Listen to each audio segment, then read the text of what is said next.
Hello एमर्स। आज हम लोग फिज़िक्स में एक नई चीज़ सीखने जा रहे हैं जो कि है हमारे लिए वेक्टर का मल्टीप्लिकेशन। ये एक्चुअल में नई चीज़ नहीं है, इससे पहले भी आप लोगों ने कई बार वेक्टर का मल्टीप्लिकेशन देखा होगा अलग अलग जगहों पे। तो सबसे इम्पॉर्टेंट चीज़ है कि आप देखेंगे इस वीडियो के अंदर कि वेक्टर जो होते हैं वो क्या होते हैं, उनका जब हम मल्टीप्लिकेशन करते हैं तो एक बार हमको ए बी कॉस थीटा मिलता है, या सिंपल बोले तो हम बोलते हैं कि वेक्टर का जो गुणा होता है वो दो तरीके से होता है, एक होता है डॉट और एक होता है क्रॉस। तो आखिर ऐसा क्यों होता है कि एक बार हम डॉट ले रहे हैं और एक बार क्रॉस ले रहे हैं, ये हम सीखेंगे। फिर ये भी हम समझेंगे कि जब हम डॉट कर रहे हैं तो कॉस थीटा क्यों लेते हैं और जब हम क्रॉस करते हैं तो साइन थीटा क्यों लेते हैं। ये क्वेश्चन इसलिए भी बन रहा है, जिसका प्रमुख कारण ये भी है कि भाई मल्टीप्लिकेशन मतलब मल्टीप्लाई और मल्टीप्लाई मतलब गुणा, तो गुणा कैसे दो तरीके से किया जा रहा है यहाँ पे, ठीक है ना। तो एक मेन क्वेश्चन यहाँ पे ये आ रहा है। और फिर इसके बाद ये भी हम देखेंगे कि अगर हम जब ए डॉट बी कर रहे हैं, दैट मीन्स यहाँ पे दो वेक्टर ले रहा हूँ और मैं उनका जब डॉट प्रोडक्ट कर रहा हूँ तो वहां पे जो डायरेक्शन है, और जब मैं क्रॉस कर रहा हूँ यानी क्रॉस प्रोडक्ट ले रहा हूँ तब वहां पे जो डायरेक्शन है वहां पे अलग अलग है। इसकी डायरेक्शन जब क्रॉस वाले की डायरेक्शन में चेक कर रहा हूँ तो वो कुछ अलग तरीके से निकल रही है, जबकि डॉट वाले की डायरेक्शन अलग तरीके से निकल रही है। तो बहुत सारे क्वेश्चंस का हमको आंसर इस वीडियो के थ्रू मिलेगा, ठीक है। तो इस लेक्चर के अंदर हम लोग बहुत इंटरेस्टिंग चीज़ों को देखेंगे, अगर हम शुरू से लेकर अंत तक बने रहेंगे तब, और एक एक चीज़ को बारीकी से समझेंगे तब। तो आपको पता है कि वेक्टर क्या होता है। तो वेक्टर एक प्रकार की फिजिकल क्वांटिटी है। सिंपली कोई ऐसी फिजिकल क्वांटिटी को हम वेक्टर बोलेंगे जिसके पास क्या हो, तो जिसके पास मैग्नीट्यूड हो और मैग्नीट्यूड के साथ साथ डायरेक्शन हो। मतलब क्या है, मतलब एक ऐसी भौतिक राशि जिसका मान हम सिर्फ और सिर्फ वैसे ही नहीं निकाल सकते, ये मान हमारा दिशा पे निर्भर कर रहा है। दैट मीन्स ऐसी भौतिक राशि जो दिशा के द्वारा डिफाइन की जाती है। मतलब डायरेक्शन के थ्रू उस फिजिकल क्वांटिटी को अगर डिफाइन कर रहे हो तो वो फिजिकल क्वांटिटी हमारी वेक्टर होगी, ठीक है। अब फिजिकल क्वांटिटी क्या होती है, तो सर फिजिकल क्वांटिटी का सीधा अर्थ यह है कि अगर कोई फिजिकल इवेंट हो रहा है और उस फिजिकल इवेंट को हम मीजर करना चाह रहे हैं तो मीजर करते हैं थ्रू द फिजिकल क्वांटिटी। यानी फिजिकल क्वांटिटी तब उत्पन्न होती है जब एक फिजिकल इवेंट होता है। अब सपोज कर लो एक फिजिकल इवेंट क्या होता है, यहाँ पे ये पहले जान लो। तो फिजिकल इवेंट कोई भी फिजिक्स के अंदर कोई भी काम हो रहा है जहाँ पे फोर्स आ रहा है, एनर्जी आ रही है। सिंपल बोलूँ तो जहाँ पे एनर्जी आ रही है तो वहाँ पे कुछ ना कुछ नई चीज हो रही होगी, वही मेरा फिजिकल इवेंट है।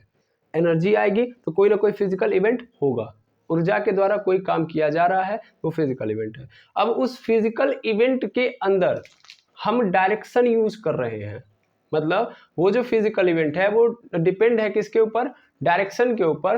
तो उस दौरान जिस फिजिकल क्वांटिटी का निर्माण होगा उसी को हम लोग क्या बोलेंगे, वेक्टर फिजिकल क्वांटिटी या सिंपल वेक्टर, ठीक है। मतलब क्या है आपको समझ में आ रहा होगा। वेक्टर क्या है, एक ऐसे फिजिकल इवेंट से उत्पन्न हुई फिजिकल क्वांटिटी है जिसमें वो फिजिकल इवेंट डिपेंड कर रहा है डायरेक्शन पे, दिशा पे। फिजिकल इवेंट क्या है, तो सर जहां भी ऊर्जा आई और ऊर्जा के द्वारा जो काम किया गया, यानी ऊर्जा आने के बाद काम हुआ, सिंपल काम हुआ तो ऊर्जा आएगी ही आएगी। तो कोई काम हुआ, कोई भी काम, एनी वर्क, वो फिजिक्स की भाषा में होना चाहिए बस। तो वो फिजिक्स की भाषा में अगर कोई भी काम हो रहा है, ऊर्जा आई है, तो वो एक अपने आप में क्या है, फिजिकल इवेंट है। और अगर वो फिजिकल इवेंट डायरेक्शन पे निर्भर कर रहा है तो वो क्या हो गया, हमारा वेक्टर कहलाएगा। सिंपल भाषा यही है इसके लिए, ठीक है। जैसे अब वो काम क्या हो सकता है, तो काम बहुत सारे आपको फिजिक्स के अंदर नजर आएंगे जिसमें डायरेक्शन बहुत इंपॉर्टेंट होता है। जैसे आप देखते हो फोर्स, इसमें सबसे इंपॉर्टेंट नहीं, मतलब मैं ऐसे नहीं बोल सकता कि केवल यही है, लेकिन सबसे इजी एग्जाम्पल इसका यही होता है फोर्स, क्योंकि आप फोर्स से स्टार्टिंग करते हो वेक्टर का। इसके पहले भी आप एक्सीलरेशन भी देखते हो, वेलोसिटी भी देखते हो, लेकिन एक्चुअल में फील आपको फोर्स में आता है, ठीक है। तो फोर्स क्या होता है भाई, फोर्स एक प्रकार का पुश और पुल है, यानी पुश या पुल, धक्का या खिंचाव को हम लोग फोर्स बोलते हैं, ठीक है। अब ये फोर्स कब आता है, जब किसी फिजिकल क्वांटिटी या सॉरी कोई फिजिकल इवेंट होने वाला हो, यानी किसी फिजिकल इवेंट को कराने के लिए, ऐसे सिंपल मैं बोल सकता हूँ कि किसी फिजिकल इवेंट को कराने के लिए हमको किसकी जरूरत होती है, फोर्स की। और जब हम फोर्स को लेके आते हैं तो उस फिजिकल इवेंट को कराने के लिए तो ये फोर्स सबसे पहला क्वेश्चन ये पूछता है कि किस डायरेक्शन के लिए हमको लेके आया गया है, क्योंकि जैसा डायरेक्शन होगा उस आधार पे वो फिजिकल इवेंट होगा। डायरेक्शन अलग तो फिजिकल इवेंट की कहानी भी क्या हो जाएगी, अलग, यानी वो फिजिकल इवेंट भी क्या हो जाएगा, अलग। जैसे अगर मैं बात करूं तो आप सिंपल बेसिस पे देखोगे तो आपके घर में डोर होगा, ठीक है, दरवाजा होगा। अब उस दरवाजे को जब आप देखोगे तो जाओगे आप खोलने के लिए, तो ध्यान दीजिएगा ये भी एक फिजिकल इवेंट ही है कि आप क्या करोगे, अपना हाथ लगाओगे, हाथ लगा के उस दरवाजे को क्या करोगे, अंदर की ओर ढकेलोगे। तो जब अंदर की ओर धक्का दोगे तो फिर वो दरवाजा क्या हो गया, ओपन हो गया, ओपन हो गया। दैट मीन्स जो ओपनिंग थी जहां पे आपने दरवाजा लगाया था वहां से दरवाजा हट चुका है, ओपनिंग अपने आप क्या हो गई, ओपन हो गया। सिंपल जो रास्ता था वो ओपन हो गया। ये एक फिजिकल इवेंट है, हाँ या ना, बिल्कुल एक फिजिकल इवेंट है। इसमें आपने क्या किया, एनर्जी यूज नहीं की है, बिल्कुल एनर्जी है तभी तो आपने क्या किया है, धक्का लगाया है। तो धक्का तभी लगा क्योंकि आपके बॉडी के अंदर एनर्जी है। तो दैट मीन्स एनर्जी के द्वारा जो भी काम होगा वहां पे क्या होगी, वो एक फिजिकल इवेंट माना जाएगा। अब इसके अंदर जो आपने धक्का दिया वो क्या है, फोर्स है। इस फोर्स के कारण धक्का आपने कैसे दिया है, फोर्स कहाँ लगाया है, ऐसे अंदर की ओर, तो क्या हुआ वो, तब वो खुला है, ठीक है। यानी सिंपल देखा जाए तो फोर्स को अंदर की ओर पुश किया, अंदर की ओर धक्का लगाया, तो क्या हुआ, एक फिजिकल इवेंट हुआ है। और वो क्या है, उसमें क्या हुआ है कि दरवाजा खुला हुआ है, ठीक है ना, खुला है। अब अगली बार क्या कर रहे हो, घर में गए, घर में जो भी काम वगैरह था वो करके फिर आप बाहर आ रहे हो, तो बाहर आ रहे हो तो फिर आप क्या करोगे, उस ओपनिंग को क्लोज करोगे। दैट मीन्स वो जो रास्ता है उसको बंद करोगे, यानी दरवाजे को बंद करोगे। अब क्या करोगे, तो पुनः ऊर्जा का यूज करके तुम उस दरवाजे को पकड़ के अपनी ओर क्या करोगे, खींचोगे, ठीक है ना, यानी इस बार पुल कर रहे हो। तो जब तुम पुल कर रहे हो तब कौन सा फिजिकल इवेंट हो रहा है, तब जो फिजिकल इवेंट हो रहा है वो क्या है, हमारा बंद होने का। ध्यान दीजिएगा, इस बार हम क्या कर रहे हैं, बंद कर रहे हैं। अब अगर मैं आपसे ये कह दूं कि जितना आपको एनर्जी इन्वेस्ट करनी पड़ी उसको खोलने में उतनी ही एनर्जी आपको इन्वेस्ट करनी पड़ रही है उसको बंद करने में। दैट मीन्स जितना फोर्स आपने लगाया खोलने में उसको, उतनी ही फोर्स के साथ आप उसको क्या कर रहे हो, बंद कर रहे हो, ठीक। तो लेकिन ध्यान से देखोगे यहाँ पे जो इंपॉर्टेंट बात है जो आप देख पा रहे हो कि जब हम खोल रहे हैं तो हमारा जो डायरेक्शन है इधर है, और जब बंद कर रहे हैं तो अपनी ओर है। दैट मीन्स जब खोल रहे हैं तो अंदर की ओर हम फोर्स लगा रहे हैं, और जब बंद कर रहे हैं तो बाहर की ओर यानी अपनी ओर लगा रहे हैं, है ना। तो यानी क्या हुआ, यहाँ पे डायरेक्शन चेंज हुई कि नहीं हुई, किसकी, फोर्स की। और फोर्स की डायरेक्शन चेंज हुई तो काम भी क्या हो गया, चेंज। तो यहीं पे ये जो फिजिकल क्वांटिटी है फोर्स, ये क्या कहलाएगी अपने आप पे, वेक्टर क्वांटिटी। क्यों कहलाएगी, क्योंकि ये किस पे निर्भर कर रही है, दिशा पे। दिशाएं बदलोगे तो फिजिकल इवेंट चेंज हो जाएगा। तो ऐसी फिजिकल क्वांटिटी को ही हम लोग वेक्टर क्वांटिटी बोलते हैं। क्लियर है, इतनी बात तो आपको समझ में आ गई होगी, ठीक है। तो यानी फोर्स एक प्रकार से वेक्टर क्वांटिटी के अंदर आएगा, यानी एक वेक्टर फिजिकल क्वांटिटी है। क्लियर है, बिल्कुल। सर वेक्टर तो समझ में आ गया, लेकिन ये वेक्टर का मल्टीप्लिकेशन क्या है, ये सब चीजें कहां से आती हैं। देखिए एक्चुअल में हम जब देखते हैं कि मान लीजिए, ध्यान से समझेंगे कि अगर मान लीजिए दो वेक्टर हैं, सिंपल समझेंगे, यहाँ पे दो वेक्टर हैं, दो वेक्टर। अब ये एक फिजिकल क्वांटिटी, मतलब ये भी एक वेक्टर है लेकिन ये एक अलग है। यानी ये ऐसे बोल सकता हूं मैं कि दो वेक्टर हैं, ये फर्स्ट वेक्टर और ये सेकंड वेक्टर। देखो वेक्टर क्या है, वेक्टर एक प्रकार की फिजिकल क्वांटिटी है। तो एक फिजिकल क्वांटिटी ये है, एक फिजिकल क्वांटिटी ये है, दोनों अलग अलग है। इसको मैंने मान लिया ए है और इसको मान लिया बी है। अच्छा, नॉर्मली हम देखें तो जो फिजिकल क्वांटिटी किस पे निर्भर करती हैं, डायरेक्शन पे निर्भर करती हैं, उनके लिए हम लोग एक सिंबल का यूज करते हैं, एरो लगाते हैं, ताकि वो अलग दिखाई दें, ताकि वो ऐसा लगे कि हाँ वेक्टर है। नहीं तो फिर जो क्या बोलते हैं, स्केलर क्वांटिटी है, क्योंकि आपको स्केलर क्वांटिटी भी नजर आएंगी, कुछ ऐसी क्वांटिटी होंगी जो दिशा पे निर्भर बिल्कुल नहीं करती हैं। चाहे आप पुश करो चाहे पुल करो, काम एक ही होगा। दैट मीन्स सिंपल समझो, तो फोर्स की जगह पे सपोज कर लो फोर्स ही, तो अगर फोर्स अगर एक स्केलर क्वांटिटी होता तो उस कंडीशन में चाहे मैं खींचता चाहे बंद करता, मतलब सिंपल खोलता या बंद करता, तो काम एक ही हो रहा होता। यानी मैं फोर्स लगाता, चाहे इधर लगाता चाहे इधर लगाता, तो दरवाजा बंद ही होने का काम होता, या खुलने का काम हो रहा है तो सिर्फ खुलने का काम होता, चाहे मैं उधर ढकेलूं चाहे इधर। फोर्स अगर क्या होता, स्केलर क्वांटिटी होता तब। इन फोर्स क्या है, वेक्टर क्वांटिटी है, इसलिए वो किस पे निर्भर कर रहा है, डायरेक्शन पे निर्भर कर रहा है। तो मैंने क्या बोला कि अगर एक स्केलर क्वांटिटी है और एक वेक्टर क्वांटिटी है तो कैसे पहचानोगे आप कि ये स्केलर क्वांटिटी है कैसे वेक्टर क्वांटिटी है? इसके लिए क्या किया गया, एक सिंबल यूज कर दिया गया कि जितनी वेक्टर क्वांटिटी थी उनके ऊपर क्या लगा दिया गया, एरो। तो इसका मतलब ये ए क्या है, एक वेक्टर है, और बी के ऊपर एरो लगा दिया तो इसका मतलब बी भी क्या है, एक प्रकार का वेक्टर है। अब अगर सपोज कर लो कि ये दो अलग अलग वेक्टर एक साथ कहीं आ रहे हैं, एक साथ कहीं आ रहे हैं, और किस फॉर्मेट में आ रहे हैं? सर मल्टीप्लाई के फॉर्मेट में। कई बार लोगों के मन में ये भी क्वेश्चन आता है कि सर मल्टीप्लाई के फॉर्म में बार बार चीजें क्यों होती हैं? जैसे अगर आप देखोगे तो हम लोगों ने देखा है कि P is directly proportional to M और P is directly proportional to V, यानी P क्या है यहाँ पे, मोमेंटम है। मोमेंटम जो होता है मास के डायरेक्टली प्रोपोर्शनल होता है और यही मोमेंटम वेलोसिटी के प्रोपोर्शनल होता है। फिर हम लोग जब सबमर्ज करते हैं तो लिख देते हैं P is directly proportional to M into V, लिख देते हैं। ये इनवर्स हटाओ, सॉरी डायरेक्टली प्रोपोर्शनल हटाओ, इक्वल लिख देते हैं। और ये बोल दिया कि जो मोमेंटम है वो मास और वेलोसिटी यानी जो संवेग है वो द्रव्यमान और वेग के गुणनफल के बराबर है। तो एक मन में पहला क्वेश्चन जो उत्पन्न होना चाहिए वो ये उत्पन्न होना चाहिए कि भैया डायरेक्टली प्रोपोर्शनल है, यहाँ भी डायरेक्टली प्रोपोर्शनल है, पर हम इसको मल्टीप्लाई के भी फॉर्म में क्यों लिखे? m प्लस वी भी लिख सकते थे, m माइनस वी भी लिख सकते थे, और यहाँ पे m अपॉन वी भी लिख सकते हैं। बट हमने इनका न समेशन किया, न माइनस किया, ना ही डिवीजन किया। हम लोगों ने क्या किया है, मल्टीप्लिकेशन। तो हम लोग मल्टीप्लिकेशन क्यों कर रहे हैं, पहला क्वेश्चन। तो इसका सीधा अर्थ यह है कि देखिए m प्लस वी करो, m माइनस वी करो, या m अपॉन वी करो, तो ये वैलिड नहीं होगा। कैसे वैलिड नहीं होगा, अपने आप समझ जाना। ये कह रहा है कि जो p है वो डिपेंड कर रहा है m पे, p जो है डिपेंड कर रहा है v पे। तो अब डिपेंड करने का मतलब क्या है भाई? डिपेंड करने का अर्थ यहाँ पे सीधा सीधा ये है कि भैया अगर ये m रहेगा तो ये p रहेगा, अगर m नहीं है तो p नहीं है। डिपेंड करने का अर्थ यह है कि m नहीं तो p नहीं, v नहीं तो p नहीं। समझ में आई बात? यानी अगर एक ऑब्जेक्ट है, अगर उसके पास मास नहीं है तो उसका संवेग नहीं होगा, सीधा मतलब है। अगर एक ऑब्जेक्ट है उसके पास स्पीड नहीं है तो इसका मतलब उसके पास कोई संवेग नहीं होगा। ठीक है, ये एकदम क्लियर कर लीजिए।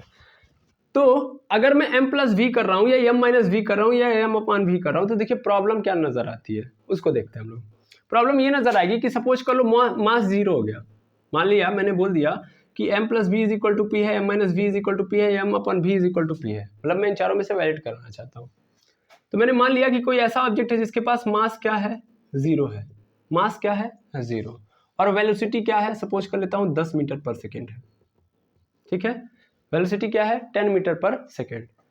तो अगर मास जीरो है तो वेलोसिटी यहाँ पे रहेगी। तो देखो मास जीरो कर दिया यहाँ पे, वेलोसिटी की वैल्यू कितनी रख दी, 10 is equal to p, that implies p की वैल्यू कितनी आ गई, 0 और 10 जोड़ेंगे कितना आ गया, 10। यानी ये यहाँ पे क्या दिखा रहा है, ये यहाँ पे दिखा रहा है कि जो मोमेंटम है वो 10 किलोग्राम मीटर पर सेकेंड है, जबकि यहाँ पे क्या है, वो मास है ही नहीं। यानी एक ऐसा ऑब्जेक्ट जिसके पास मास नहीं है तो वो ऑब्जेक्ट कहलाने का हकदार ही नहीं है। आए समझ में? यानी वो ऑब्जेक्ट ही नहीं है। अब जब वो ऑब्जेक्ट ही नहीं है तो स्पीड आप किसकी डिफाइन करोगे?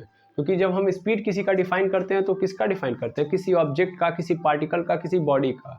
और कोई भी ऑब्जेक्ट, बॉडी, पार्टिकल होगा तो उसका मास तो होगा ही ना।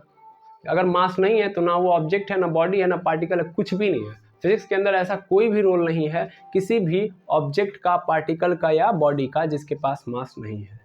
ठीक है, मासलेस के लिए हम लोग फिजिक्स नहीं लगाते हैं, ये पहली बात ध्यान देंगे। तो यानी यहाँ पे बता रहा है कि P की वैल्यू कितनी आ रही है, 10, जबकि ऐसा संभव है ही नहीं। क्योंकि अगर एक बॉडी है ही नहीं तो आप लगा किसका स्पीड डिफाइन कर रहे हो? स्पीड तो आप डिफाइन ही नहीं कर सकते। तो इसका मतलब ये बिल्कुल गलत है, लेकिन इसके अनुसार आंसर आ रहा है कि नहीं आ रहा? अब यहाँ पे देखो, यहाँ पे ये करेक्ट आंसर देता 0 into 0, P is equal to M into v है, तो P की वैल्यू, M की वैल्यू 0 रख दो, तो 0 इंटू 10 कितना आंसर आएगा, 0। इसका मतलब मास 0, तो भले वेलोसिटी तुम दिखा लो लेकिन ये आंसर 0 ही देगा। भैया मास ही नहीं तो मोमेंटम कहाँ से मैं दूंगा? क्लियर? तो इसलिए हम कभी भी प्लस में नहीं लिख सकते। पहला कार्ड समझ में आ रहा है? अरे भाई मास मत 0 करो, चलो इसको 10 कर लो, 10 kg कर लो, वेलोसिटी 0 कर लो, वेलोसिटी 0 कर लो। तो अगर वेलोसिटी 0 कर लोगे तो भी आंसर क्या देगा, 10। देखो कैसे, P is equal to M plus V है, P इज इक्वल टू, देखिएगा ध्यान से, M की वैल्यू कितनी है, 10 है, V की वैल्यू 0, क्या हो गया, 10 प्लस 0, इसका मतलब क्या आ गया, 10। तो P की वैल्यू कितनी आ गई, 10, यानी 10 किलोग्राम मीटर पर सेकेंड। ये आंसर हो गया मोमेंटम का। कह रहा है कि मोमेंटम जो है 10 किलोग्राम मीटर पर सेकेंड। क्या ये बात सही है? भाई मोमेंटम किसका निकालते हैं सर? मोमेंटम बताता क्या? मोमेंटम हमको ये बताता है कि कितनी क्वांटिटी का मोशन एक बॉडी के अंदर कंटेंट है, यानी एक बॉडी के अंदर कितना मोशन प्रेजेंट है, इसी को बताता है मोमेंटम। मोशन मतलब स्पीड। यहाँ पे स्पीड 0 है तो बताएगा किसको, है ना भाई? स्पीड ही तो बताने के लिए आया था, लेकिन यहाँ पे ऑलरेडी स्पीड 0 है, इसका मतलब बॉडी के अंदर मोशन है ही नहीं, तो हम किस चीज को रिप्रेजेंट करेंगे? मोमेंटम इसी चीज को रिप्रेजेंट कर रहा था, और यहाँ पे बताया जा रहा है कि मोशन है ही नहीं, स्पीड है ही नहीं। इसका सीधा अर्थ क्या है कि मोमेंटम भी नहीं होना चाहिए, यानी ये वाला जो रिलेशन है m+v वाला, ये गलत बता रहा है समझे? इसलिए बिल्कुल क्या है? गलत है। क्लियर है? तो इसका सीधा अर्थ यहाँ से ये निकल गया कि यहाँ पे ये चीजें गलत है। अब m-v से करोगे तो भी सेम नजर आएगा, और यहाँ पे m/v से भी करोगे तो भी नजर आएगा सेम। इसके पिछले किसी क्लास में मैंने ये पढ़ाया था m/v वाले रिलेशन को, चूंकि इन दोनों पे तो सभी लोग सेटिस्फाइड हैं कि हाँ ये बात सही है, लेकिन m/v पे कई लोग वैलिड हो गए। अभी बता रहा हूँ मैं कैसे। जैसे मैंने m को 0 माना था और v को माना था 10, तो आंसर क्या आ रहा है यहाँ से? तो यहाँ से आंसर आ रहा था 0 आ रहा था, यहाँ से भी आंसर 0 आएगा। भाई देखिए p = m की वैल्यू 0 और v की वैल्यू 10, तो क्या होगा? आंसर क्या आएगा? 0। तो लोगों ने कहा सर यहाँ पे तो सही है, अगर इस मल्टीप्लाई कर रहे हैं तो भी 0 दे रहा है, और यहाँ पे डिवाइड कर रहे हैं तो भी क्या आ रहा है? 0 आ रहा है, तो इसका मतलब क्या है? ये भी तो सही है। तो हमने कहा कि आप एक पक्ष नहीं देख सकते, दोनों पक्ष देखना पड़ेगा। दोनों पक्ष कैसे? जैसे ये आपने सिर्फ और सिर्फ तब लिया जब मास 0 किया, वेलोसिटी 10 है, थोड़ा सा दोनों मतलब एक को 0 किया, दूसरे को भी एक बार 0 कर लो, यानी इस बार मास को 10 कर लो और वेलोसिटी को क्या कर लो? वेलोसिटी को क्या कर लो? 0। अब देखो इसको, तो p = क्या है? m/v। तो p = m की वैल्यू 10, v की वैल्यू 0। अब कभी भी एक फ्रैक्शन का डिनोमिनेटर अगर 0 हो जाता है तो इसका मतलब पूरी की पूरी जो कहानी है वो अनडिफाइंड हो जाएगी, वो बाहर है समझ से। है बस समझ में? तो यानी ये कहानी यहीं पे क्या हो गई? गलत। यानी यहाँ पे हम मोमेंटम को फाइंड आउट कर ही नहीं सकते, यहाँ पे मोमेंटम क्या होगा हम बता ही नहीं सकते, क्योंकि ऐसा तो कुछ है नहीं। भाई वेलोसिटी 0 है, सीधा अर्थ है कि इसके अंदर मोशन नहीं है, यही तो कह रहा है। लेकिन ये कह रहा है कि नहीं हम कुछ नहीं बता सकते, कुछ भी नहीं बता सकते, मोशन है कि नहीं। अब जब कुछ नहीं बता सकते तो इसका अर्थ 2 निकलेगा। ऐसा हो सकता है कि मोशन होगा भी और ऐसा भी हो सकता है मोशन नहीं भी होगा, ये दोनों कहानी कह रहा है। जब कुछ नहीं कह सकते तो मतलब ये दोनों हो सकता है ना। अरे भाई डॉक्टर अगर एक मरीज का क्या कर रहा है? इलाज कर रहा है। अब ऑपरेशन हुआ, ऑपरेशन के बाहर आया, ऑपरेशन थिएटर के बाहर आया डॉक्टर, लोगों ने पूछा सर बताइए क्या मतलब क्या स्थिति है? तो उसने क्या बोला? अभी कुछ कह नहीं सकते, मतलब क्या स्थिति है कि बच जाएगा कि नहीं बच जाएगा ये तो पूछ रहे हैं। तो उसने बोला कुछ कह नहीं सकते। अब कुछ कह नहीं सकते का 2 सारांश निकलेगा, या तो बच भी सकता है या तो नहीं भी बच सकता है। यहाँ पे यही तो कह रहा है ये, जबकि यहाँ पे हमको सीधा दिख रहा है कि भाई वेलोसिटी 0 है तो दैट मीन्स मोमेंटम क्या होगा? 0। भाई मोशन नहीं है, यही बात है। क्लियर है? मोमेंटम 0 होगा, लेकिन फिर भी क्या बोल दिया? अनडिफाइंड। तो इसका मतलब ये दूसरे पक्ष को नहीं डिफाइन कर पा रहा है, इसलिए हम इसको नहीं लेते हैं। इस बात को आप हमेशा दिमाग में रखना पड़ेगा, ठीक है? पर ऐसा नहीं है कि हम कभी भी अपॉन नहीं लेते हैं, लेते हैं, लेकिन इन दोनों को हम बहुत रेयर चांसेस के अंदर देखेंगे, ठीक है? क्योंकि इक्वेशन के फॉर्म में होंगे। अब कहना क्या चाहता हूं मैं, इसको समझिएगा। मैं ये कहना चाहता हूं कि कभी कभी एक फिजिकल इवेंट के अंदर दो वेक्टर या 2 अलग अलग फिजिकल क्वांटिटी आती है। बड़े अच्छे से समझिएगा, 2 अलग अलग फिजिकल क्वांटिटी आती हैं तब जाके एक फिजिकल इवेंट होता है। नहीं समझे सर? जैसे अभी आपको दरवाजा खोलना था और बंद करना था, तो सिंपली आपको क्या यूज करना था? फोर्स को। यानी आपने फोर्स लाया और उससे दरवाजा खोला और बंद किया, दैट मीन्स फोर्स हमारे लिए फिजिकल क्वांटिटी थी, एक अकेले फिजिकल क्वांटिटी से हमारा काम चल गया, ठीक है?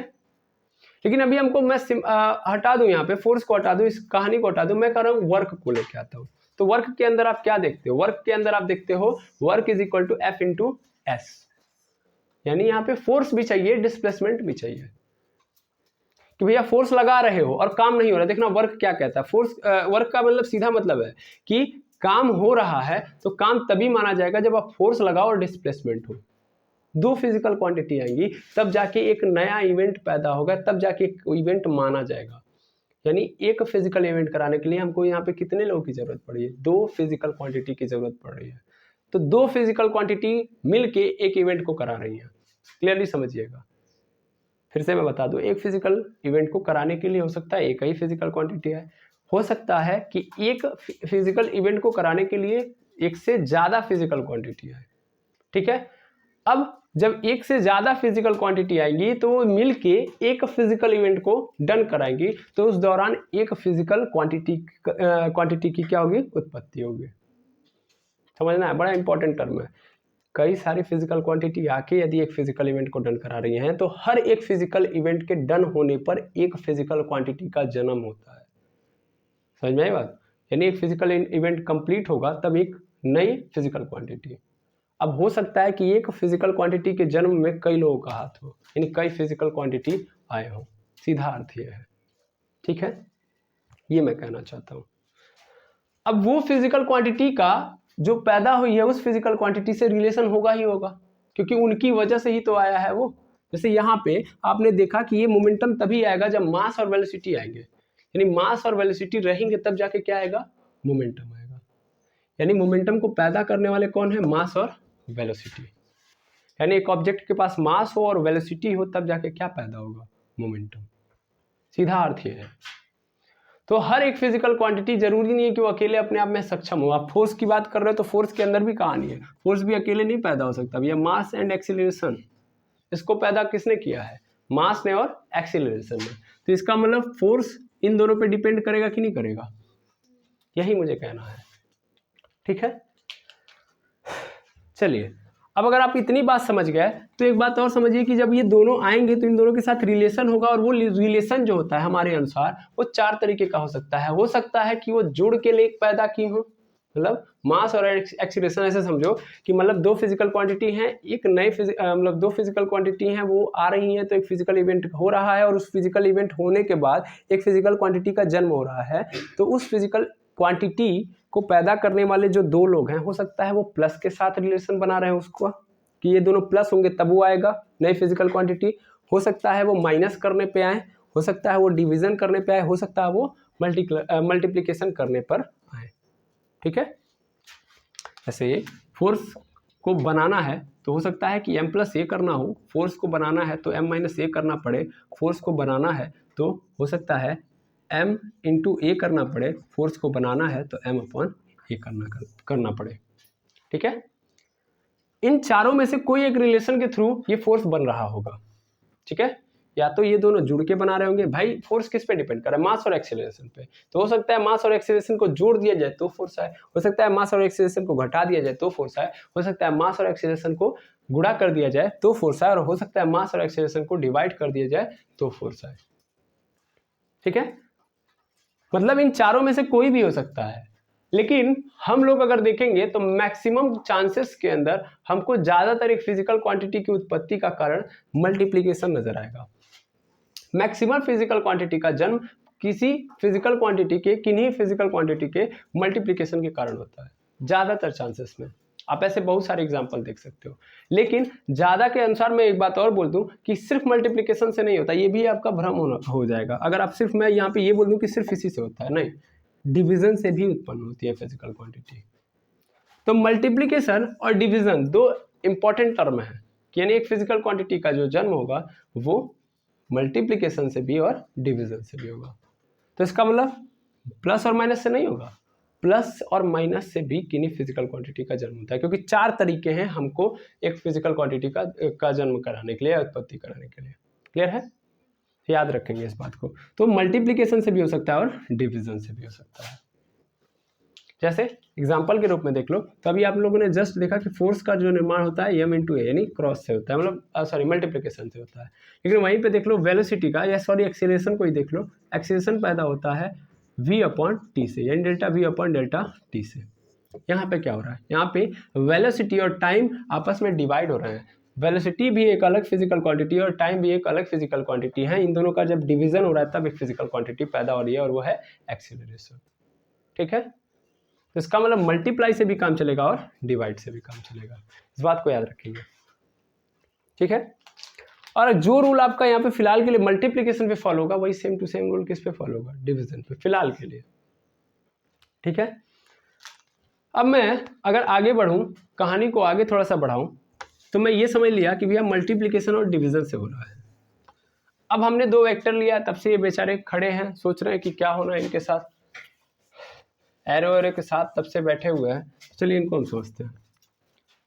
अब ये 2 वेक्टर मैंने ले लिया। अब मैं क्या कर रहा हूं कि इन दोनों वेक्टर का मल्टीप्लाई कर रहा हूं।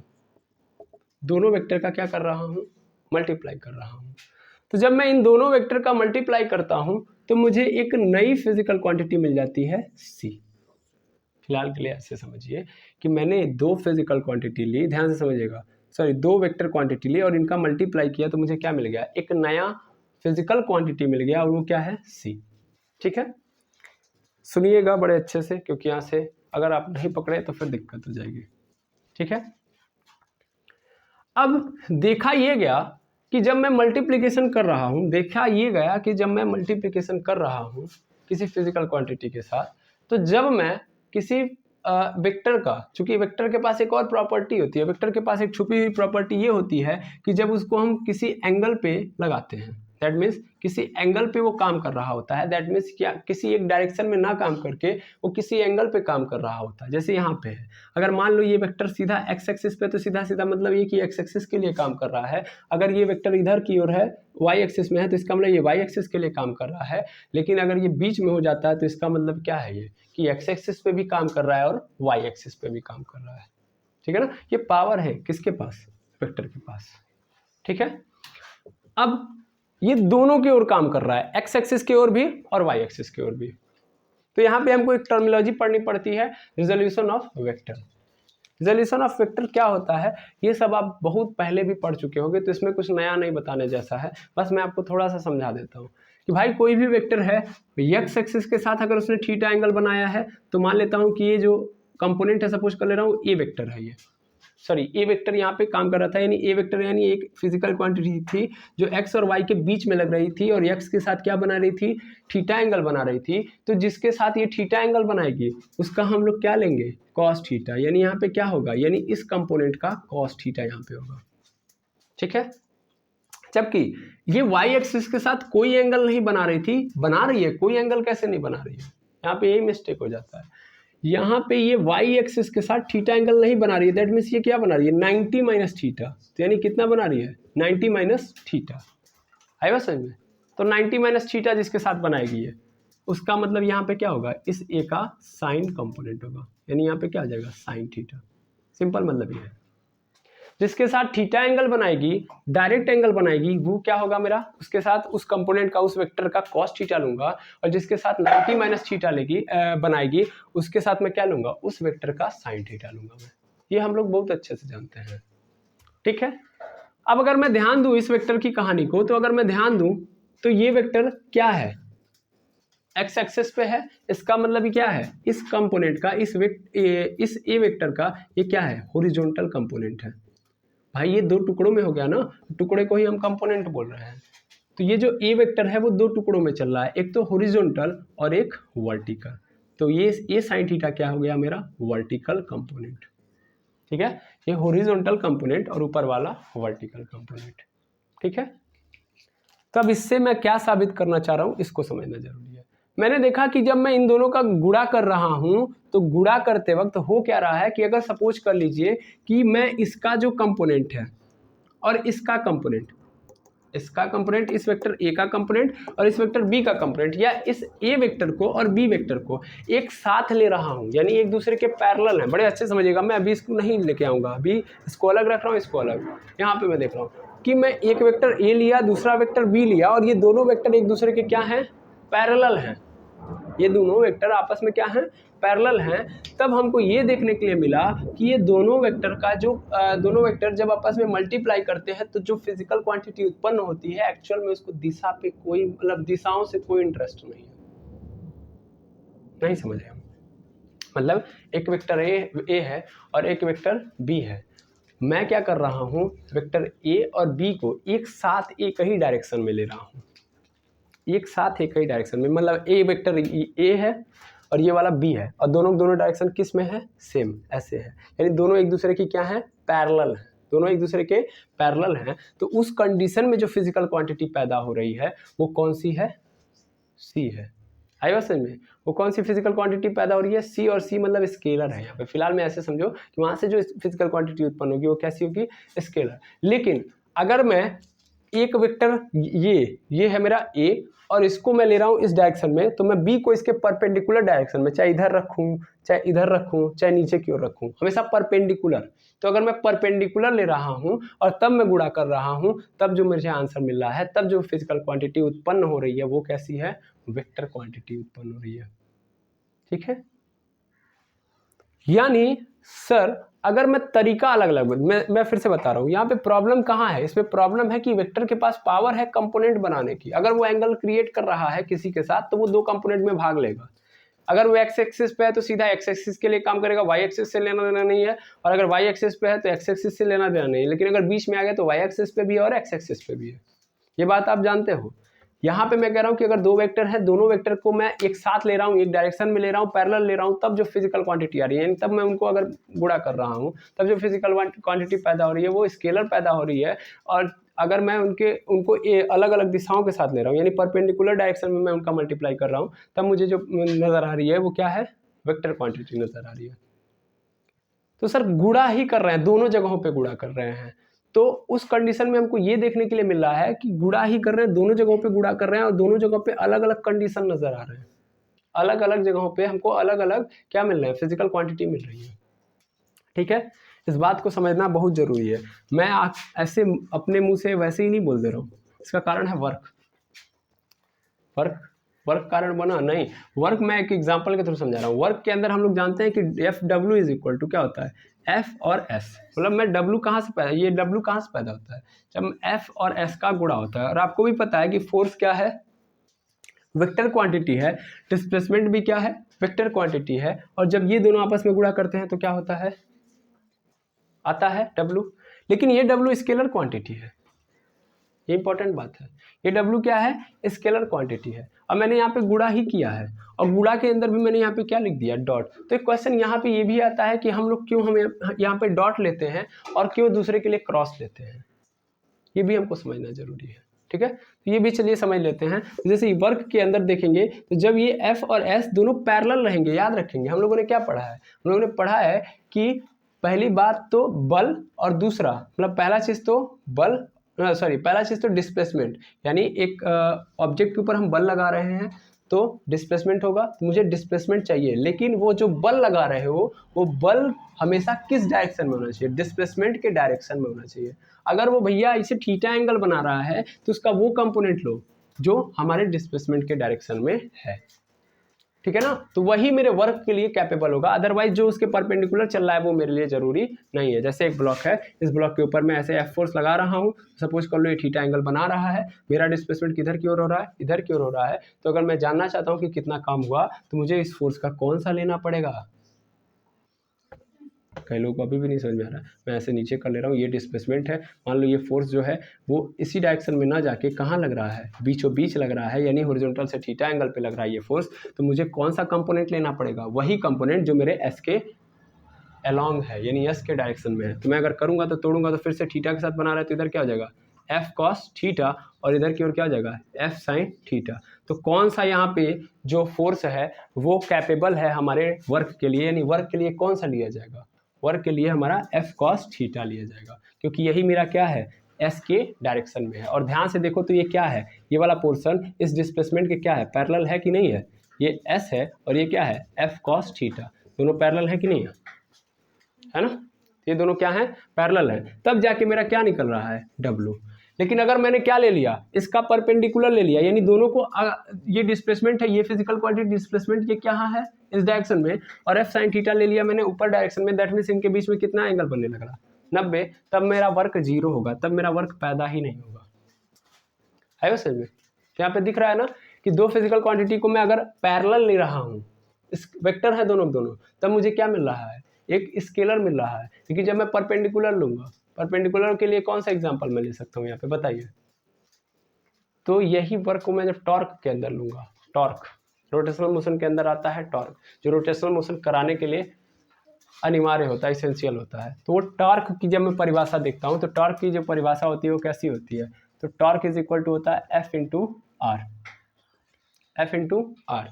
और यहाँ पे एफ इंटू आर डॉट ना करके क्रॉस होता है, यहाँ पे ऐसे कुछ होता है, और ये बोला जाता है कि एफ और आर आपस में क्या होंगे, परपेंडिकुलर होंगे।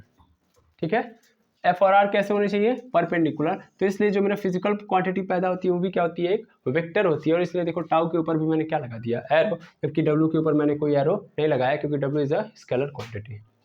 ठीक है, क्लियर है। तो जो बातें मैंने बताई वो आपको समझ में आ गई होगी कि अगर मैं क्या कर रहा हूं, अगर मैं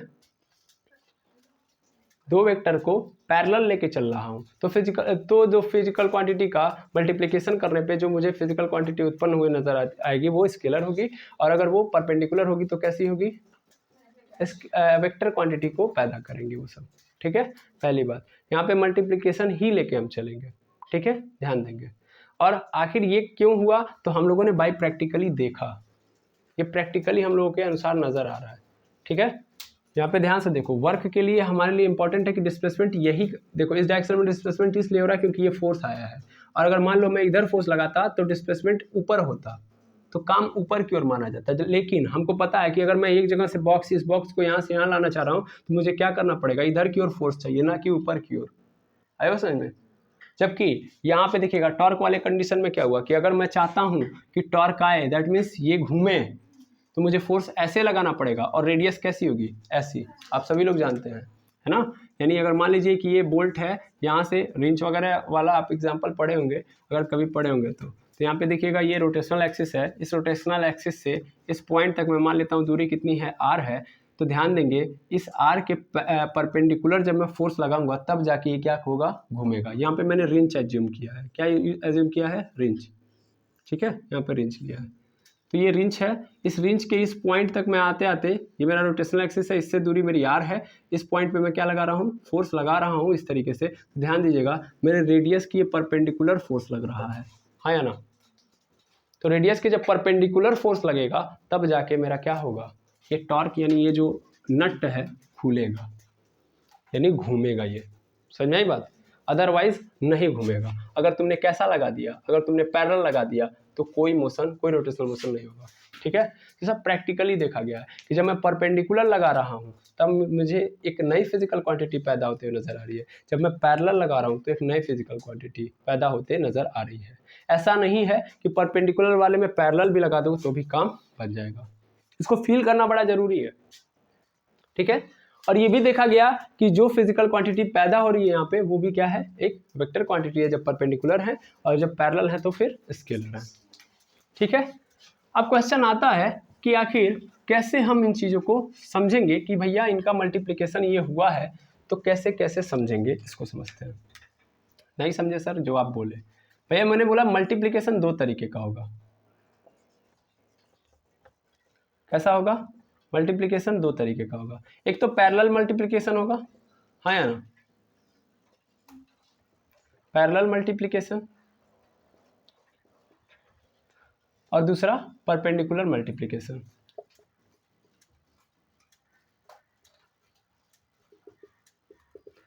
परपेंडिकुलर मल्टीप्लिकेशन होगा किसका, ऑफ टू वेक्टर, दो वेक्टर का, यहां भी दो वेक्टर का। ठीक है,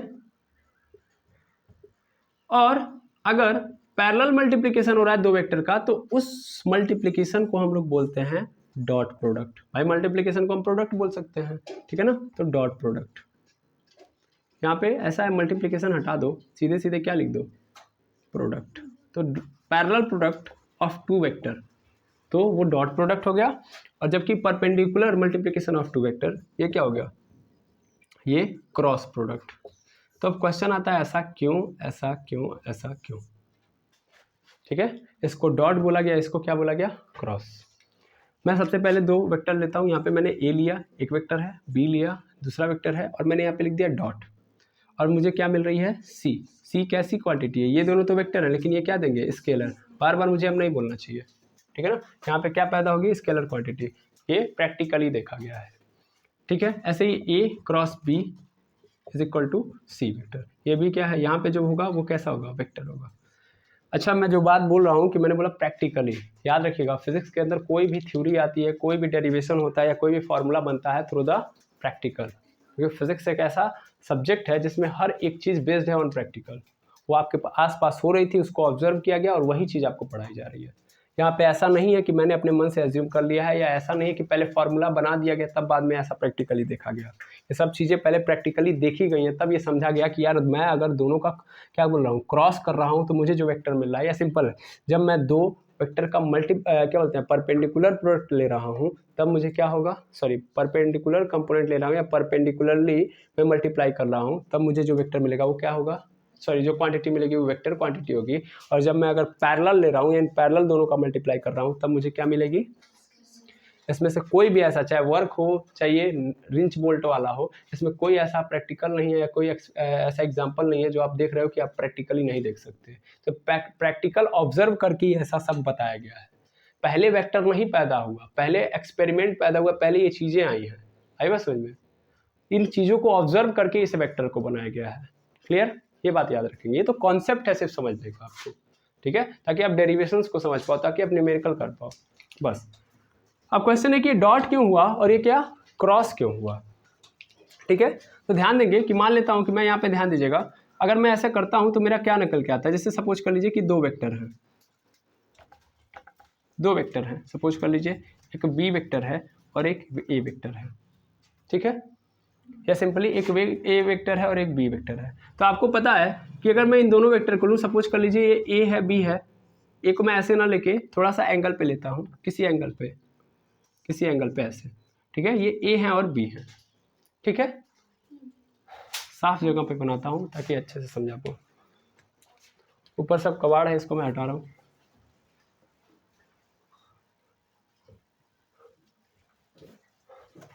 अब देखिएगा यहाँ पे, मतलब दो वेक्टर मैंने यहाँ पे लिया, एक है मेरा बी और एक है मेरा ए। सपोज कर लीजिए ये दोनों वेक्टर आपस में क्या, कौन सा एंगल बनाए हुए हैं, थीटा एंगल, ठीक है। तो अगर ये दोनों आपस में थीटा एंगल बनाए हुए हैं तो 100% इनके कंपोनेंट होंगे कि नहीं होंगे, बिल्कुल होंगे। मैं ए वेक्टर को पकड़ लेता हूँ, ए वेक्टर को अगर मैं पकड़ूंगा तो इसके कितने कंपोनेंट बनेंगे, दो। एक तो सर हॉरिजॉन्टल, अभी जस्ट देखा गया वहां से, एक तो हॉरिजॉन्टल और एक वर्टिकल।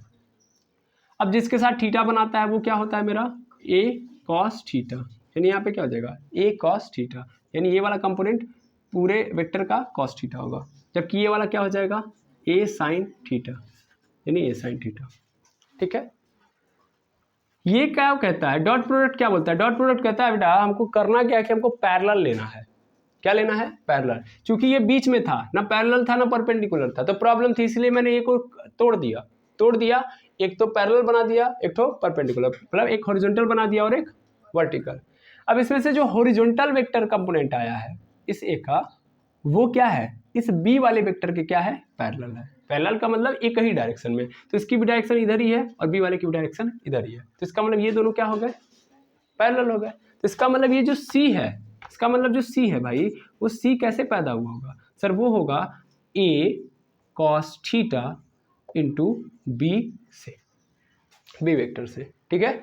यानी यहाँ पे मैं लिख सकता हूँ c इज इक्वल टू, अब देखो यहाँ से वेक्टर का साइन हटा दो, क्योंकि अब यहाँ से केवल और केवल क्या चाहिए मुझे, मैग्नीट्यूड, केवल और केवल क्या चाहिए मुझे, मैग्नीट्यूड। तो मैं यहाँ से मैग्नीट्यूड ले लूँगा, तो ये क्या हो जाएगा ए बी कॉस थीटा, ये आ गया कि नहीं आ गया, यानी यहाँ पे ए बी कॉस थीटा आया। क्यों कॉस थीटा आता है जब मैं डॉट प्रोडक्ट करता हूँ, तो इसलिए आता है क्योंकि ये क्या है हमारा पैरेलल कंपोनेंट है, या हॉरिजॉन्टल कंपोनेंट यहाँ पे मैं यूज करता हूँ, ठीक है।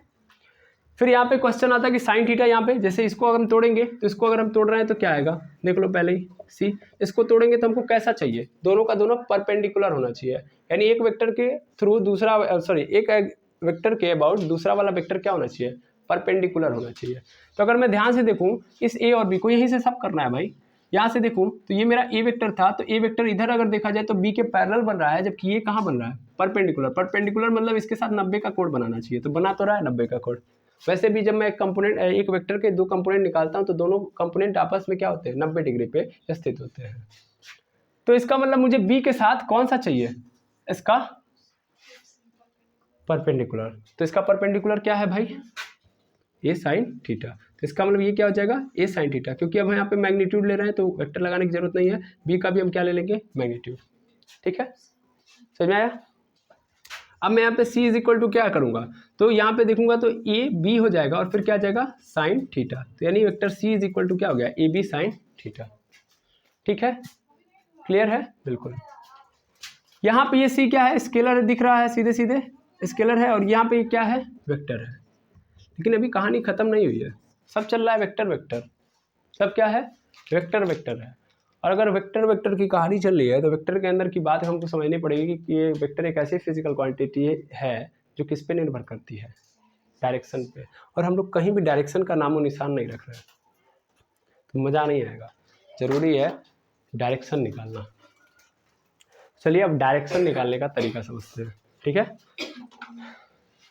तो एक्चुअल में डायरेक्शन को एनालिसिस करने के लिए जितने फिजिसिस्ट थे उन्होंने सोचा कि डायरेक्शन कैसे निकालें। तो फिर से मैं यहाँ पे आपको रिमाइंड कराना चाहूँगा कि यहाँ पे जो भी चीज़ें चल रही हैं वो प्रैक्टिकल ऑब्जर्वेशन पे बेस्ड है। ठीक है, यहाँ पे कोई ऐसी बात नहीं लिखी जा रही है जो जिसका कोई प्रैक्टिकल प्रूफ नहीं है। ठीक है, तो जब प्रैक्टिकली डायरेक्शन को डिफाइन किया गया तो ध्यान दीजिएगा इसका इन दोनों के अंदर डायरेक्शन की कहानी सपोज करिएगा। ठीक है, यहाँ पे अगर ध्यान से देखेंगे आप लोग, अच्छे से देखिएगा, मान लीजिएगा कि मेरा ये वेक्टर है ए और बी, और मैं चाहता हूँ कि ये दोनों ने गुणा किया है, गुणा करने के बाद मैं चाह रहा हूँ कि डायरेक्शन निकालना। तो वेक्टर की डायरेक्शन निकालने के लिए हम लोग दो रूल लगाते हैं, दो रूल के थ्रू हम लोग अच्छे से समझते हैं। एक है स्क्रू रूल और एक है राइट हैंड थंब रूल। एक ऐसे दो रूल हैं ये दोनों डायरेक्शन बताते हैं किसी भी वेक्टर का। ठीक है, अब कैसे करना होता है, कैसे रूल लगाते हैं इसको समझिएगा। पुनः मैं बता दूं ये दोनों प्रैक्टिकल ऑब्जर्वेशन पे बेस्ड हैं, ये रूल अपने आप नहीं आए हैं। ठीक है, अब स्क्रू रूल क्या बताता है ध्यान देंगे, कैसे समझूंगा मैं, और राइट हैंड थंब रूल। तो सबसे पहले राइट हैंड थंब रूल लगाता हूं मैं। राइट हैंड थंब रूल में मैं डायरेक्शन निकालना चाहता हूं। ठीक है, तो देखिएगा अगर मैं इस वे ए वेक्टर को पकड़ता हूं, इस ए वेक्टर को पकड़ के सबसे पहला काम क्या करना होता है, सबसे पहला काम ये करना होता है कि आपको ध्यान देना ये रूल कैसे लगाना होता है, ए टू बी जो पहले है। अभी यहाँ पे भी बड़ा क्वेश्चन आएगा, यहाँ पे जब भी मैं इसके अंदर, इसमें भी इंपॉर्टेंट कहाँ पे, जब इसमें भी सबसे ज्यादा क्रॉस प्रोडक्ट में सबसे इंपॉर्टेंट रोल होता है पहले कौन है, पहले ए है, तो पहले अगर ए है तो ए से बी तक जाना है आपको। कहाँ से जाना है, ए से बी तक, और ए से बी तक अगर आप जा रहे हो तो ही काम बनेगा। अगर मान लो बी पहले है, बी पहले है, ए बाद में है, तो इसका मतलब बी से आपको कहाँ जाना है, ए की ओर। ध्यान देना है, बड़ा इंपॉर्टेंट है, सीक्वेंस का बहुत इंपॉर्टेंट रोल है कि आप किधर से किधर की ओर जा रहे हो, उस आधार पे काम चल रहा है। भैया मैं ए वेक्टर से बी, मतलब ए से किधर की ओर जा रहा हूँ, बी की ओर। ठीक है, ए से किधर की ओर जा रहा हूँ, बी की ओर। तो ध्यान दीजिएगा रिजल्ट क्या होगा। सपोज कर लो मैं ए से बी की ओर जा रहा हूँ, इसमें क्या हुआ है, इसमें ये हुआ है कि मैं ए से बी की ओर जा रहा हूँ, यही तो हुआ है या ना? अरे हाँ ना बोलिएगा। अभी यहाँ पे भी मैं आपको सब बता दूँ, यहाँ पे भी देखिएगा, यहाँ पे कहानी समझिएगा। जैसे आप समझो, अगर यहाँ पे क्रॉस वाले को पहले, सबसे पहले क्रॉस वाले को डिफाइन करो, अपने आप ये डिफाइन हो जाएगा। ठीक है, हम लोगों ने क्या किया है, हम लोगों ने ए से बी की ओर डिफाइन किया है जब, तो कुछ इस तरीके से चला है। अगर ध्यान से देखोगे तो राइट हैंड आपका कौन सा है, यही है, ये राइट हैंड है। अब इस राइट हैंड से पहला काम ये करेंगे कि आप ए से बी की ओर कैसे जाओगे, अच्छे से देखिएगा। अच्छा, ये आप पहले जानते हैं कि ये डॉट और क्रॉस किसको कहते हैं, डॉट और क्रॉस किसको कहते हैं? सर डॉट का मतलब होता है कि जब डायरेक्शन कैसी है, इनसाइडर है, अंदर की ओर है। नहीं सर, जब बाहर की ओर है, आउटवर्ड। ठीक है ना, आउटवर्ड है, आउटवर्ड मतलब बाहर की ओर है। अगर तो बाहर की ओर है तो इसके लिए हम लोग क्या यूज करते हैं, डॉट। और क्रॉस जब कब यूज करते हैं, जब इनवर्ड है। खोल दीजिएगा, इनवर्ड है तो इसका मतलब क्या है, अंदर की ओर। ठीक है, अंदर की ओर। डॉट का मतलब बाहर की ओर और क्रॉस का मतलब अंदर की ओर। ठीक है, अब समझिएगा बड़े अच्छे से, यहाँ पे हम लोगों ने यही सिंबल यहाँ पे यूज किए हैं, क्रॉस और डॉट। ठीक है, बस ये कुछ और नहीं है। डॉट प्रोडक्ट और क्रॉस प्रोडक्ट क्यों बनाया गया है, बिकॉज यहाँ पे चीजें ऐसी हो ही रही थी। ठीक है ना, अब देखिए क्रॉस से हमको ये पता चला, अभी देखो अपने आप आ जाएगा, अभी मैंने रूल नहीं लगाया, अभी मैं आपको सिर्फ फील करा रहा हूँ कि देखो यहाँ पे क्रॉस आया है, क्रॉस का मतलब क्या है, यहाँ पे अंदर की ओर। क्या है, अंदर की ओर। क्यों अंदर की ओर है, बड़े अच्छे से देखना, ये मेरा ए है, ये बी है, मैं क्या कर रहा हूँ, अपना हाथ कहाँ की ओर कर रहा हूँ, कर्ल करूंगा मैं, कहाँ से, ए से बी की ओर करूंगा कर्ल ऐसे, और मुझे अंगूठे को क्या करना है, हमेशा खोल के रखना है। अंगूठा अपना सीधा रखो और मैं क्या कर रहा हूँ, ए से बी की ओर जा रहा हूँ, ऐसे कर्ल कर रहा हूँ ए से बी की ओर, गया। तो मेरा अंगूठा किधर की ओर जा रहा है भाई, अंदर की ओर। तो अंदर की ओर जा रहा है तो इसका मतलब अंदर के लिए हम लोग क्या यूज करते हैं, क्रॉस। तो इसीलिए क्या होगा यहाँ पे क्रॉस, क्योंकि मैं यहाँ पे क्या ले रहा हूँ, परपेंडिकुलर। ए से बी की ओर गया हूँ ना भाई, समझिए यहाँ पे बड़ा अलग चेंजेस आ जाएगा। एक बार फिर पुनः क्या हो रहा है, flash light bar bar of हो जा रहा है, एक मिनट रुकेंगे। चलिए देखिए लाइट भग चुकी है तो इसलिए मजबूरी है, वैसे क्लीन दिख रहा होगा आपको, ध्यान दीजिएगा। तो मैंने बोला मैं भाई ए से बी की ओर जब मैं जा रहा हूं तो मुझे क्या नजर आ रहा है कि ये जो मेरा अंगूठा है वो कहाँ की ओर जा रहा है, अंदर की ओर। ये पूरा प्लेन है, ये पूरा प्लेन है, इस प्लेन के अंदर जा रहा है, इस प्लेन के अंदर जा रहा है। कहने का अर्थ यहाँ पे ये है, ठीक है, अच्छे से समझेंगे आप। अब हो क्या रहा है, क्योंकि देखो ये इंपॉर्टेंट टर्म है इसलिए मैं बता रहा हूँ, और अंदर जा रहा है इसलिए मैं इसको क्रॉस से रिप्रेजेंट कर रहा हूँ, ठीक है। और मैं जब यहाँ से यहाँ तक जा रहा हूँ तो हो क्या रहा है यार, ध्यान से देखना, यहाँ से क्या हो रहा है, ए से यहाँ पे मैं हूँ, यहाँ से जब मैं यहाँ पे जाऊँगा, यहाँ से लेके यहाँ तक, तो क्या हो रहा है, मैं परपेंडिकुलरली चल रहा हूँ ना, इसके कहाँ पे हूँ मैं, परपेंडिकुलर हूँ कि नहीं हूँ, अरे हाँ ना बोलिए, परपेंडिकुलर हूँ मैं, तो परपेंडिकुलरली हूँ, और इसके लिए मुझे क्या रिप्रेजेंट करना होता है, क्रॉस। तो मैंने क्या रिप्रेजेंट कर दिया, क्रॉस। इसका मतलब ये है कि ये दोनों, देखो डायरेक्शन अब किसकी निकालोगे भाई, ए की तो पता है तुमको, ए कहाँ है, बी का भी पता ही है तुमको, इन दोनों से जो पैदा हुआ है सी, उसका आप डायरेक्शन निकाल रहे हो, और इसकी डायरेक्शन क्या है, perpendicular to the plane, perpendicular to the plane. मेरा अंगूठा थंब ऐसे ही तो कर रहा है भाई, है ना, ऐसे कर रहा है अंदर की ओर, और अंदर के लिए क्या मैंने यूज किया है, क्रॉस किया है, और ये क्या जा रहा है, प्लेन के परपेंडिकुलरली ही तो जा रहा है मेरा अंगूठा, तो इसका मतलब perpendicular to the plane, perpendicular to the plane. तो इसका मतलब यहाँ पे मैंने इसीलिए क्या यूज किया है, क्रॉस। मल्टीप्लाई कर रहा हूँ, मल्टीप्लाई के लिए मैंने क्या यूज किया है, क्रॉस। क्रॉस क्यों यूज किया, क्योंकि यहाँ पे जब मैं ऐसा देखता हूँ कि मैं परपेंडिकुलर डिस्टेंस लेता हूँ तो उस कंडीशन में मुझे क्या देख करना पड़ता है, मुझे कुछ इस तरीके की कहानी चेक करनी पड़ती है। और ध्यान देना फिर से ए से बी की ओर, ठीक है, ए से बी की ओर। अच्छा अगर चेंज कर दो, मैं बी से ए की ओर जाता तब आउटवर्ड, अभी क्या हो गया सर, डॉट हो गया यहाँ पे, और डॉट वहां, मतलब देखो यार मैं क्रॉस और डॉट का यहाँ पे सिंपल आपको लॉजिक बता रहा हूँ, ठीक है ना।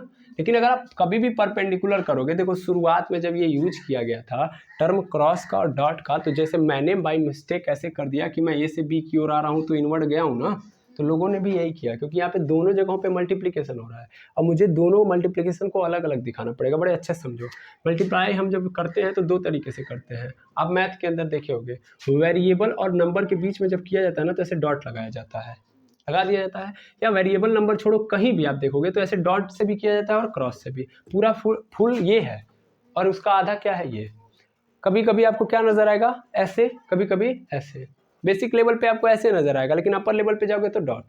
दोनों सिंबल किसके हैं, मल्टीप्लाई के लिए। तो चूंकि मल्टीप्लाई के दो सिंबल है इसीलिए यहाँ पे दो सिंबल्स का यूज किया जा रहा है, एक को क्या बना दिया गया, क्रॉस, और एक को क्या बना दिया गया, डॉट। अब क्रॉस कहाँ से आया, तो क्रॉस यहाँ से आया कि जब मैं ए से बी की ओर जा रहा हूँ तो मेरा हाथ कहाँ की ओर जा रहा है, अंदर की ओर, अंदर की ओर के लिए हम लोग क्या यूज करते हैं, क्रॉस। क्यों, आखिर क्रॉस क्यों यूज करते हैं, ये भी इंपॉर्टेंट है। तो यहाँ पे एक्चुअल में तीर को लिया गया, तीर धनुष वाला तीर, जब चलाते हो आप तीर, तो जब तीर चलाते हो तो कैसा होता है, उसका अगर पॉइंट देखोगे तो कुछ इस तरीके से होता है, ऐसे करके, यहाँ पे आप देखना ऐसे करके, ऐसे, और पीछे कुछ इस तरीके से होता है, ठीक है। तो सपोज कर लो एक तीर है ये, और ये तीर जो है वो कहाँ की ओर आ रहा है, बाहर की ओर, कहाँ की ओर आ रहा है, बाहर की ओर। तो जब बाहर की ओर आएगा तो उसको तो हमको क्या दिखाएगा, दिखाई देगा इसका सिर्फ और सिर्फ नुकीला पॉइंट। नुकीला पॉइंट मतलब पूरा का पूरा तीर एक पॉइंट के माफिक नजर आएगा। तो इसलिए जब कोई चीज बाहर की ओर होती है तो उसके लिए हम लोग क्या यूज करते हैं, पॉइंट। लेकिन सपोज कर लो ये तीर अंदर की ओर जा रहा है, इस प्लेन के अंदर, मतलब ऐसे जा रहा है, ऐसे, ठीक है। पहले ये ऐसे था तो पॉइंट नजर आ रहा था, इस बार कैसे जा रहा है, अंदर की ओर। तो अंदर की ओर जाएगा तो ये टेल वाला पोर्शन इसका नजर आएगा, और टेल वाला कैसे नजर आएगा, कुछ इसी तरीके से, तो क्रॉस की तरीके से। तो इसीलिए यहाँ पे क्या यूज किया गया, क्रॉस। तो अंदर के लिए क्रॉस, बाहर के लिए डॉट। अब मैंने एक को डिफाइन कर लिया, क्योंकि क्रॉस प्रोडक्ट इसीलिए बोलते हैं क्योंकि यहाँ पे अंदर की ओर जा रहा था, इसलिए मैंने क्या यहाँ पे यूज कर लिया, क्रॉस, ठीक है। तो क्रॉस हो गया, तो दूसरा वाला अल्टीमेटली क्या हो गया, डॉट। अब यहाँ पे हम क्या इसका डायरेक्शन यूज करेंगे, यहाँ पे हम डायरेक्शन यूज ही नहीं करेंगे भाई, सी का डायरेक्शन थोड़ी ना होता है, सी इज डायरेक्शन लेस, तो हम क्या कहेंगे, हम ये कहेंगे कि हम ए से बी तक गए हैं, ऐसे ऐसे करके गए हैं, तो सी की डायरेक्शन क्या होगी, बाहर की ओर होगी, असंभव, सी की कोई डायरेक्शन ही नहीं है, तो हम क्यों डायरेक्शन इसका दिखाएं, है वो समझ में। सिर्फ क्रॉस यहाँ पे आया तो क्रॉस दूसरा वाला क्या बन गया, डॉट। क्लियर है, क्योंकि हमारे पास दो ही सिंबल थे मल्टीप्लिकेशन के और यहाँ पे दोनों जगह मल्टीप्लिकेशन हो रहा है वेक्टर का, तो एक को मैंने क्या बना दिया डॉट और एक को क्या बना दिया क्रॉस। क्लियर है, आई होप कॉन्सेप्ट समझ में आ गया होगा। अब यहाँ से जो एक और अनोखी बात समझनी है यहीं पे समझ लीजिए, यहाँ पे ये दिखाई दे रहा है कि सर ए और बी क्या है, ए और बी आपस में क्या होने चाहिए, परपेंडिकुलर होने चाहिए, और ए और बी परपेंडिकुलर है तो सी भी इनके परपेंडिकुलर ही होगा। ए और बी प्लेन में है तो सी कहाँ होगा, प्लेन से बाहर या अंदर। ए और बी यदि प्लेन में है तो सी कहाँ होगा, प्लेन से बाहर या अंदर। इस बात को आपको दिमाग में रखना है कि वेक्टर प्रोडक्ट के अंदर ए बी सी तीनों आपस में क्या होते हैं, परपेंडिकुलर होते हैं। और ये आपको बहुत अच्छे से तब फील होगा जब आप टॉर्क पढ़ रहे होंगे, यानी यदि आपने टॉर्क पढ़ा है तो अच्छे से फील हो गया होगा, अगर नहीं पढ़ा है तो जब आप आगे पढ़ेंगे तो वहाँ पे आपको नजर आएगा कि टॉर्क के अंदर टाउ इज इक्वल टू क्या नजर आता है, एफ इंटू आर नजर आता है, जिसमें जो एफ होता है एफ भी परपेंडिकुलर होता है आर के, और जो टाउ होता है वो भी परपेंडिकुलर होता है इन तीनों के। तो इसका मतलब अगर एफ एक्स एक्सिस है, आर वाई एक्सिस है, तो जेड सॉरी टाउ जो होगा मेरा जेड एक्सिस पे होगा, तीनों परपेंडिकुलर होंगे। ठीक है, ऐसे ही आप स्क्रू रूल के थ्रू भी आप डायरेक्शन नजर कर सकते हो। ध्यान दीजिएगा, ये दोनों रूल, ये दोनों के दोनों रूल एक्चुअल में इनको डिफाइन करने के लिए नहीं आए। क्यों नहीं, क्योंकि इनकी जरूरत ही नहीं है, यहाँ पे डायरेक्शन है नहीं, डायरेक्शन दिखाना ना, और डायरेक्शन किसका दिखाओगे, ए और बी का तो यहाँ भी पता है, ए और बी का यहाँ भी पता है, हमको पता किसका करना है, सी का। और सी की जरूरत कहाँ पे है सर, वेक्टर मल्टीप्लिकेशन के अंदर या सॉरी क्रॉस प्रोडक्ट के अंदर जब परपेंडिकुलर है। तो हम कैसे निकालते हैं, स्क्रू के थ्रू या right hand thumb rule. Right hand thumb rule कैसे निकालते हैं, जो पहले होगा उससे दूसरे की ओर चले जाओ। तो ए से अगर ए पहले है तो ए से बी की ओर जाना, सीधा मतलब ये है, तो ए से बी की ओर जाऊंगा मैं, हो गया, तो जिधर की ओर मेरा थंब दिखाएगा उधर ही मेरा क्या होगा, डायरेक्शन होगा। क्लियर। स्क्रू रूल कैसे करते हैं भाई, स्क्रू रूल में सेम यही करते हैं, मुझे क्या करना है, ए से बी की ओर जाना है, ए से बी की ओर जाना, तो ये रहा ए, ये रहा बी। अब देखो मैं यहाँ पे ये ए पकड़ा, मुझे कहाँ जाना है, इधर जाना है ना, इधर, तो इसका मतलब कि ऐसे ऐसे करूंगा, ऐसे ऐसे, जब मैं ऐसे करूंगा तो क्या हो रहा है, जो स्क्रू होगा वो कहाँ की ओर जाएगा, बाहर की ओर आएगा ना, खुलेगा ना। देखिए ये ए है और यहाँ पे ध्यान देना है, सॉरी ये जब मैं ऐसे करूंगा तो कसेगा, सॉरी ऐसे करूंगा तब मेरा क्या होगा, ओपन होगा। तो फिलहाल के लिए आप ये ध्यान दीजिएगा, ये मिस्टेक है मेरी कि सिंपल मैं अगर देखूंगा तो जब मैं ऐसे ऐसे करूंगा, ठीक है, तो स्क्रू कहाँ होगा, अंदर की ओर जाएगा, और अंदर की ओर जाएगा तो इसका मतलब क्या हो जाएगा, यहाँ पे क्रॉस यूज किया जा रहा है। ठीक है ना, तो ऐसे भी आप डायरेक्शन यूज कर सकते हो। ठीक है, समझ में आ रहा है, याद हो जाएगा ये सब, कोई दिक्कत। अभी स्क्रू रूल सही समझे नहीं आप, समझ गए। स्क्रू रूल क्या है बताइए, जिस डायरेक्शन से जिस डायरेक्शन की ओर हो रहा है, सिंपल, जिस डायरेक्शन से जिस डायरेक्शन की ओर हो रहा है, आप क्या करेंगे, सिंपल उधर से उधर की ओर घुमाएंगे, घुमाते वक्त जिधर आपका स्क्रू आ रहा है अगर बाहर आ रहा है तो इसका मतलब वो जो सी है वो बाहर की ओर है, उसकी डायरेक्शन क्या है, बाहर की ओर। अगर वो स्क्रू अंदर की ओर जा रहा है, स्क्रू रूल में स्क्रू किधर की ओर जा रहा है इंपॉर्टेंट ये है, घुमा रहे हो ए से बी की ओर, तो अगर स्क्रू अंदर जा रहा है तो यानी डायरेक्शन उस फिजिकल क्वांटिटी की क्या होगी, अंदर की ओर। अगर बाहर आ रहा है स्क्रू तो इसका मतलब उसी की जो क्वांटिटी होगी कहाँ की ओर होगी, बाहर की ओर। क्लियर है, इतनी बात समझ में आ गई, हाँ या ना। तो इस तरीके से आप डायरेक्शन को भी डिफाइन कर लोगे। ठीक है, अभी तो वेक्टर मल्टीप्लिकेशन का हम लोगों ने एक पार्ट कंप्लीट किया है, अभी आई जेके के लिए हम लोग नेक्स्ट वीडियो के अंदर मिलेंगे जहाँ पे और अच्छे से डिफाइन कर रहे होंगे। ठीक है, तो आज के लिए इतना ही, पहले इतना सबमर्ज करिएगा अपने माइंड के अंदर, सेमराइज करिएगा, अच्छे से समझिएगा, तब मैं आई जेके वाला कहानी भी खत्म कर दूंगा। उसके बाद आपको फिजिक्स के अंदर कहीं भी वेक्टर की कहानी समझ में नहीं आए, ऐसा हो ही नहीं सकता। ठीक है, तो चलिए मिलते हैं नेक्स्ट वीडियो के अंदर। Thank you very much एमर्स।